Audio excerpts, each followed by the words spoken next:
ನಮ್ಮ ರಾಷ್ಟ್ರೀಯ ಅಧ್ಯಕ್ಷರ ಮಾರ್ಗದರ್ಶನದಲ್ಲಿ ಈಗಾಗಲೇ ಜಾತ್ಯತೀತ ಜನತಾದಳದ 25 ವರ್ಷಗಳ ಪಕ್ಷದ ಸಂಘಟನೆಯಲ್ಲಿ ರಾಜ್ಯದಲ್ಲಿ ಒಂದು ಪ್ರಾದೇಶಿಕ ಹಿನ್ನೆಲೆಯನ್ನು ಹೊಂದಿರತಕ್ಕಂಥ ಈ ಒಂದು ಪಕ್ಷ ಬೆಳ್ಳಿ ಹಬ್ಬವನ್ನು ಆಚರಣೆ ಮಾಡ್ತಾ ಇತ್ತು. ಈಗಾಗಲೇ ಸಾಂಕೇತಿಕವಾಗಿ ಬೆಂಗಳೂರು ನಗರದ ಪಕ್ಷದ ಆವರಣದಲ್ಲಿ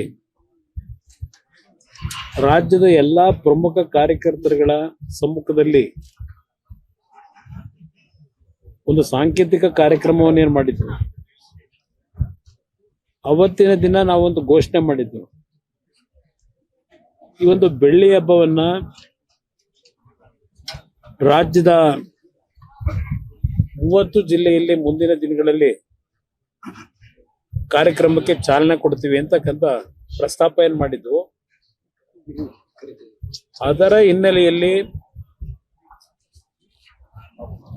ಹಾಸನ ಜಿಲ್ಲೆಯಲ್ಲಿ ಪ್ರಥಮವಾದಂತ ಸಭೆ ಬೆಳ್ಳಿ ಹಬ್ಬದ ಆಚರಣೆಯನ್ನ ಮಾಡಬೇಕು ಅಂತಕ್ಕಂಥ ನಿರ್ಧಾರ ಮಾಡಿ ಜಿಲ್ಲೆಯ ಎಲ್ಲ ನಮ್ಮ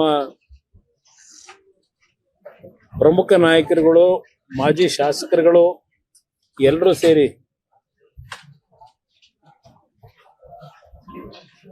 ಮಾಜಿ ಸಚಿವರಾಗಿರ್ತಕ್ಕಂಥ ರೇವಣ್ಣ ಅವರ ಜೊತೆಗೂಡಿ ಪಕ್ಷದ ನಿಷ್ಠಾವಂತ ಕಾರ್ಯಕರ್ತರುಗಳೆಲ್ಲ ಕಳೆದ ಒಂದು ವಾರದಿಂದ ಇದೇ ತಿಂಗಳು 24ನೇ ತಾರೀಕಿನಂದು ಅಂದ್ರೆ ಇನ್ನು 3 ದಿನಗಳಿದೆ ಪ್ರಥಮ ಸಭೆ ಹಾಸನ ಜಿಲ್ಲೆಯಲ್ಲೇ ಮಾಡಬೇಕು ಅಂತಕ್ಕಂಥದ್ದು ಅವರೆಲ್ಲ ಅಭಿಪ್ರಾಯದ ಹಿನ್ನೆಲೆಯಲ್ಲಿ ಈ ಕಾರ್ಯಕ್ರಮ ಏರ್ಪಾಡು ಮಾಡಿದ್ದೇವೆ. ಅದರ ಜೊತೆಯಲ್ಲಿ ಈಗಿನ ಸರ್ಕಾರ ಈಗಾಗಲೇ ಹಾಸನ ಜಿಲ್ಲೆಯಲ್ಲಿ 2 ಸಭೆಗಳನ್ನ ಮಾಡಿದ್ದಾರೆ. ಮುಖ್ಯಮಂತ್ರಿಗಳು, ಮಂತ್ರಿಗಳು, ಹಲವಾರು ಉಪಮುಖ್ಯಮಂತ್ರಿಗಳು ಒಳಗೊಂಡಂತೆ ಹಾಸನ ಜಿಲ್ಲೆಯನ್ನ ಪ್ರಮುಖವಾಗಿ ಜನತಾದಳವನ್ನ ಸಂಪೂರ್ಣವಾಗಿ ಮುಗಿಸ್ಬೇಕು ಅಂತಕ್ಕಂಥದ್ದೇ ಅವ್ರ ಉದ್ದೇಶ ಇದೆ.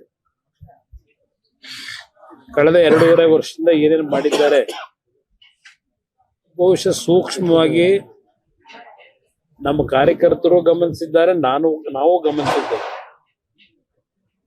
ಈ ಒಂದು ಹಾಸನ ಜಿಲ್ಲೆಯಲ್ಲಿ 24ನೇ ತಾರೀಕಿನಂದು ಪ್ರಾರಂಭ ಆಗ್ತಕ್ಕಂಥ ಈ ಕಾರ್ಯಕ್ರಮ ಮುಂದಿನ ದಿನಗಳಲ್ಲಿ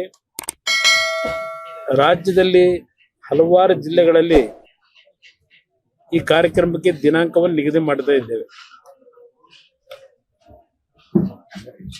ಈ ಒಂದು ಕಾರ್ಯಕ್ರಮ ನಾವು ಹಮ್ಮಿಕೊಳ್ತಾ ಇರ್ತಕ್ಕಂಥದ್ದು ಕಾಕ್ತಾಳೀಯ ಅಂತಕ್ಕಂಥದ್ದು ನನ್ನ ಅಭಿಪ್ರಾಯ. ಯಾವ ಸನ್ಮಾನ್ಯ ದೇವೇಗೌಡರ ರಾಜಕಾರಣ ಬಹುಶಃ ಅವರು ಹಾಸನ ಜಿಲ್ಲೆಯ ಮಣ್ಣಿನಲ್ಲಿ ಜನಿಸಿ ಈ ಒಂದು ಪವಿತ್ರ ಭೂಮಿಯಲ್ಲಿ ಒಂದು ಸಾಮಾನ್ಯ ರೈತ ಕುಟುಂಬದಲ್ಲಿ ಜನಿಸಿದಂಥವ್ರು. ಅವರ ರಾಜಕೀಯ ಜೀವನ ಬಹುಶಃ ಒಂದು ಸೊಸೈಟಿಯ ಚುನಾವಣೆ, ಆಂಜನೇಯ ಕೋಆಪರೇಟಿವ್ ಸೊಸೈಟಿನ ಯಾವುದೊಂದು ಸೊಸೈಟಿ ಆ ಹೆಸರಿನಲ್ಲಿ ಪ್ರಾರಂಭ ಆದಂತ ಸೊಸೈಟಿಯ ಚುನಾವಣೆಯಿಂದ ಅವರ ರಾಜಕೀಯ ಈ ಜಿಲ್ಲೆಯಲ್ಲಿ ಪ್ರಾರಂಭ ಆದಂಥದ್ದು. ಅವರ ಸುದೀರ್ಘವಾದಂತ ರಾಜಕಾರಣದಲ್ಲಿ 62 ವರ್ಷಗಳನ್ನ ಸವದಿದ್ದಾರೆ. ರಾಜಕಾರಣದಲ್ಲಿ ಮೊದಲನೇ ಬಾರಿಗೆ ಅವರು ವಿಧಾನಸಭೆಗೆ ಆಯ್ಕೆಯಾದಂಥದ್ದು 62ರಲ್ಲಿ. ಅಲ್ಲಿಂದ ಅವರ ಒಂದು ರಾಜಕೀಯದಲ್ಲಿ ಬೆಳವಣಿಗೆಗಳು ಈ ಜಿಲ್ಲೆಯ ಜನತೆಯ ಆಶೀರ್ವಾದದಿಂದ ಒಬ್ಬ ಸಾಮಾನ್ಯ ರೈತನ ಮಗ ದೆಹಲಿಯ ಕೆಂಪುಕೋಟೆಯಲ್ಲಿ ರಾಷ್ಟ್ರ ಧ್ವಜವನ್ನ ಹಾರಿಸ್ತಕ್ಕಂಥ ಶಕ್ತಿ ಬಂದಿದ್ರೆ ದೇವೇಗೌಡರಿಗೆ ಅದು ಪ್ರಮುಖವಾಗಿ ಹಾಸನ ಜಿಲ್ಲೆಯ ಜನತೆಗೆ ಸೇರಬೇಕು. ಅವರ ರಾಜಕೀಯ ಜೀವನದ 7 ಬೀಳುಗಳಲ್ಲಿ ಅವರು ಚುನಾವಣೆಯಲ್ಲಿ ಸೋತಿರ್ಲಿ ಗೆದ್ದಿರ್ಲಿ, ಅವರಿಗೆ ಒಂದು ಮಾನಸಿಕವಾಗಿ ಸ್ಥೈರ್ಯವನ್ನು ತುಂಬಿರ್ತಕ್ಕಂಥದ್ರಲ್ಲಿ ಈ ಜಿಲ್ಲೆಯ ಜನತೆಗೂ ಸನ್ಮಾನ್ಯ ದೇವೇಗೌಡರಿಗೂ ಅವಿನಾಭಾವ ಒಂದು ಸಂಬಂಧ ಇದೆ ಅಂತಕ್ಕಂಥದ್ದು ನನ್ನ ಅಭಿಪ್ರಾಯ. ಅವರಲ್ಲೂ ಸಹ ಈ ವಯಸ್ಸಿನಲ್ಲೂ ನಾವು ಕಾಣ್ತೇವೆ. ಹಾಸನ ಜಿಲ್ಲೆಯ ಬಗ್ಗೆ ಅಷ್ಟೇ ಅಲ್ಲ, ಪ್ರಮುಖವಾಗಿ ಹಾಸನ ಜಿಲ್ಲೆ ಅವರ ಮೊದಲನೇ ಆದ್ಯತೆ. ಅದರ ಜೊತೆಗೆ ಇಡೀ ದೇಶದ ರೈತರ ಬಗ್ಗೆ ಅವರಲ್ಲಿ ಇರ್ತಕ್ಕಂಥ ಕಳಕಳಿ ಏನಿದೆ ಅದೆಲ್ಲವನ್ನ ನಾವು ಹತ್ತಿರದಿಂದ ಗಮನಿಸಿದ್ದೇವೆ. ಈ ಒಂದು ಕಾರ್ಯಕ್ರಮಕ್ಕೆ ಅವರೇ ಇವತ್ತು ನಮ್ಮ ಮಾರ್ಗದರ್ಶಕರು. ಈ ಕಾರ್ಯಕ್ರಮ ನಾವು ಮಾಡ್ತಾ ಇರ್ತಕ್ಕಂಥದ್ದಕ್ಕೂ ಈಗ ಸುಪ್ರೀಂ ಕೋರ್ಟ್ನ ಒಂದು ಆದೇಶದ ಮೇರೆಗೆ ಬಹುಶಃ ಕಳೆದ 5 ವರ್ಷಗಳಿಂದ ರಾಜ್ಯದಲ್ಲಿ ಸ್ಥಳೀಯ ಸಂಸ್ಥೆ ಚುನಾವಣೆಗಳು ಏನು ನೆನೆಗುದಿಗೆ ಬಿದ್ದಿತ್ತು, ಆ ಚುನಾವಣೆಗಳು ನಡಿಬೇಕು ಅಂತಕ್ಕಂಥ ಒಂದು ಸೂಚನೆ ಸುಪ್ರೀಂ ಕೋರ್ಟ್ನಿಂದ ಇತ್ತೀಚೆಗೆ ಒಂದು ತೀರ್ಪೇನು ಬಂದಿದೆ.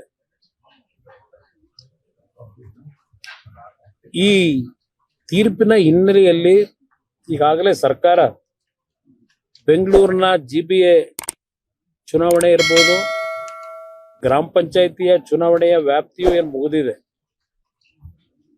ಗ್ರಾಮ ಪಂಚಾಯಿತಿಯ ಚುನಾವಣೆಗಳು ಸಹ ಆಗಬೇಕಾಗಿದೆ. ಈಗ ಅದರ ಜೊತೆಗೆ ಜಿಲ್ಲಾ ಪಂಚಾಯಿತಿ, ತಾಲೂಕ್ ಪಂಚಾಯಿತಿ ಈ ಚುನಾವಣೆಗಳು ನಡೀಬೇಕಾಗಿದೆ. ಬಹುಶಃ ಹಾಸನ ಜಿಲ್ಲೆಯ ಈ ಒಂದು ಕಾರ್ಯಕ್ರಮದ ಮುಖಾಂತರ ಮುಂದಿನ ಒಂದು ಸ್ಥಳೀಯ ಸಂಸ್ಥೆ ಚುನಾವಣೆಗಳಿಗೆ ಪಕ್ಷದ ಕಾರ್ಯಕರ್ತರಿಗೆ, ನಾಡಿನ ಜನತೆಗೆ, ಸನ್ಮಾನ್ಯ ದೇವೇಗೌಡರಿಗೆ ರಾಜಕೀಯ ಶಕ್ತಿಯನ್ನ ತುಂಬಿ ದೆಹಲಿಯ ಮಟ್ಟದವರೆಗೆ ತೆಗೆದುಕೊಂಡು ಹೋದಂತ ಈ ಜಿಲ್ಲೆಯ ಮತದಾರ ಬಂಧುಗಳು, ಈ ಜಿಲ್ಲೆಯ ಒಂದು ಮಣ್ಣಿನ ಶಕ್ತಿ ಮುಂದಿನ ಚುನಾವಣೆಗಳಲ್ಲಿ, ಸ್ಥಳೀಯ ಸಂಸ್ಥೆ ಚುನಾವಣೆಗಳಲ್ಲಿ ಈ ಜಿಲ್ಲೆಯ ಕಾರ್ಯಕ್ರಮದ ಮುಖಾಂತರವೇ ಒಂದು ಸಂದೇಶ ರಾಜ್ಯದ ಜನತೆಗೆ ತಲುಪಿಸಬೇಕು ಅಂತಕ್ಕಂಥ ಉದ್ದೇಶ ಇವತ್ತು ಪಕ್ಷದ ನಾಯಕರುಗಳು ಇಟ್ಕೊಂಡಿದ್ದಾರೆ. ಆ ಹಿನ್ನೆಲೆಯಲ್ಲಿ ಬಹುಶಃ 24ನೇ ತಾರೀಕು ನಡೆಯತಕ್ಕಂತ ಈ ಒಂದು ಸಭೆ ಜನತಾದಳಕ್ಕೆ ಒಂದು ಅತ್ಯಂತ ಮಹತ್ವವಾದಂತ ಸಭೆ ಅಂತಕ್ಕಂಥದ್ದು ನನ್ನ ಅಭಿಪ್ರಾಯ. ಆ ಹಿನ್ನೆಲೆಯಲ್ಲಿ ಈಗಾಗಲೇ ನಮ್ಮ ಕಾರ್ಯಕರ್ತರು ಜಿಲ್ಲೆಯಲ್ಲಿ ಒಂದು ಹಬ್ಬದ ರೀತಿಯಲ್ಲಿ ಈ ಕಾರ್ಯಕ್ರಮವನ್ನ ಮಾಡಬೇಕು ಅಂತ ಹೇಳಿ ಸ್ವಯಂ ಪ್ರೇರಿತರಾಗಿ ಕಾರ್ಯಕರ್ತರಲ್ಲಿ ಹುಮ್ಮಸ್ಸನ್ನ ನಾವೇನು ಕಾಣ್ತಾ ಇದ್ದೇವೆ. ಬಹುಶಃ ಒಂದು ಐತಿಹಾಸಿಕವಾದಂತ ಸಭೆ 26ನೇ ತಾರೀಕಿನಂದು ಇಲ್ಲಿ ನಡೀತದೆ ಅಂತಕ್ಕಂಥದ್ದು ಒಂದು ವಿಶ್ವಾಸ ಇದೆ ನನಗೆ. ಈ ಕಾರ್ಯಕ್ರಮದ ಮುಖಾಂತರವೇ ನಾಡಿನಲ್ಲಿ ಮುಂದಿನ ದಿನಗಳಲ್ಲಿ ನಮ್ಮ ಮೈತ್ರಿಯ ಒಂದು ಹೊಂದಾಣಿಕೆ ಏನಿದೆ, ಆ ಹೊಂದಾಣಿಕೆಯಲ್ಲೇ ನಾವು ಚುನಾವಣೆಗಳನ್ನ ಎದುರಿಸಬೇಕು ಅಂತಕ್ಕಂಥದ್ದು ನಮ್ಮ ಆದ್ಯತೆಗಳೇನಿದೆ.